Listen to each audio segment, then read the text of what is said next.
Welcome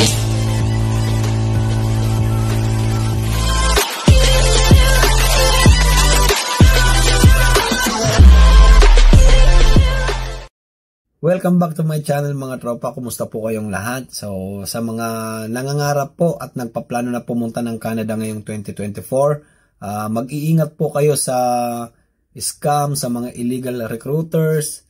So kasi mga tropa, sa mga hindi pa po nakakaalam, ngayong 2024 po is mahigpit po ang Canada sa pagtanggap ng mga temporary foreign worker or yung mga nag-a-apply papunta rito sa Canada na hindi naman in demand yung trabaho na a-applyan nila, lalo na yung nandoon ka sa low skilled job, kung nandoon po yung line of work mo.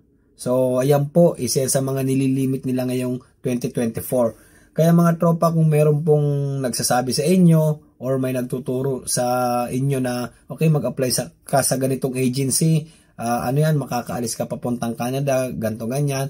So ayan mga tropa, i-make sure nyo lang po na legit yung agency na ina-applyan ninyo, na bago kayo magbitaw ng pera, siguraduhin nyo, i-double check ninyo na yung agency ba na iyon is accredited ng DOLE, na talaga nakakapagpaalis sila ng mga trabahante papunta rito sa Canada. Or sa ibang bansa pa man, basta i-double check nyo mga tropa bago po kayo magbitaw ng pera, kung sinisingil man kayo, bago kayo magpa-medical, bago kayo gumastos, i-double check nyo po muna mga tropa. Kasi mga tropa, meron lang akong gustong i-share din sa inyo, na meron akong mga pinsan na gusto sanang pumunta ng Canada at nag-apply sila sa agency. Ang advice sa kanila ng agency na in-apply nila is magbalipas muna kayo ng mga ilang taon, 2 to 3 years, dahil ang Canada is mahigpit sa pagtanggap ng mga aplikante ngayong 2024 dahil sa dami na din po ng tao, sa dami ng competition, at mataas po yung unemployment rate sa ibang lugar dito sa Canada. Kaya pag-isipan nyo po, planuhan nyo po yung pag-apply nyo papunta rito. So hindi ko naman kayo dinidiscourage mga tropa po, binibigyan ko lang kayo ng idea sa mga gusto pong pumunta ng Canada, nang sa ganun is hindi po masayang yung pag-apply ninyo, hindi masayang yung pagod at yung effort. Pero it doesn't mean mga tropa na wala na kayong chance makarating ng Canada dahil mahigpit sila sa pagtanggap ng mga temporary foreign worker. So hindi naman po yun ang ibig kong sabihin, kasi meron namang lugar dito sa Canada na short sila sa labor force, so may mga piling lugar na maaari pa rin kayong makarating, but marami pong lugar dito sa Canada na mataas po yung unemployment rate. Actually talagang medyo mahigpit talaga ang Canada ngayon sa pagtanggap ng mga gusto pong makapagtrabaho dito. And mga tropa, meron tayong isang kababayan na nagtatanong kung legit daw ba yung direct hire ng Coca-Cola Company. Shout out sa iyo kabayan, maraming salamat sa tiwala at sa pagbibigay mo ng time para panoorin yung vlog ko at pag-comment mo dyan. So kayo kabayan, kung mayroon kayong mga katanungan, i-comment nyo lang dyan sa mga video natin at sisikapin natin sagutin lahat ng yan. So ayun,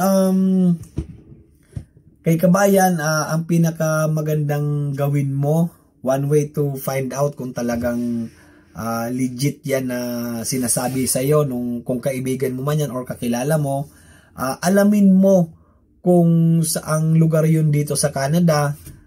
For example, Coca-Cola Toronto. So ang gagawin mo, pumunta ka dyan sa laptop mo or sa computer, i-type mo sa Google Chrome, Coca-Cola Toronto. Pumunta ka doon, i-click mo yon, hanapin mo yung career. So doon sa career, pindutin mo, lalabas doon yung mga job openings. So kung meron silang mga job openings at sa tingin mo qualify ka sa mga trabaho na bakante sila, so subukan mong pasahan ng application. At isa pang tip kabayan, sa pag-sasubmit ng resume, i-timing mo na umaga rito. Kasi usually naman, ang open ng mga office dito, 8 AM onwards. So, ang gawin mo, mag-submit ka ng alas 8 ng umaga dito sa Canada. So, just to remind you kabayan, na kung alas 8 ng umaga rito, dyan sa atin, alas 8 na po ng gabi. So kasi 12 hours difference yan eh. Bakit kamo kabayan na yun ang time ng pagsubmit ng resume? Dahil of course yung mga nasa opisina, pag nagbukas siya ng email nila, ayun yung unang-unang makikita nila. Kasi kapag ka nagsubmit ka ng gabi dito, syempre yung mga magsasubmit ng mga email, matatabunan ng matatabunan.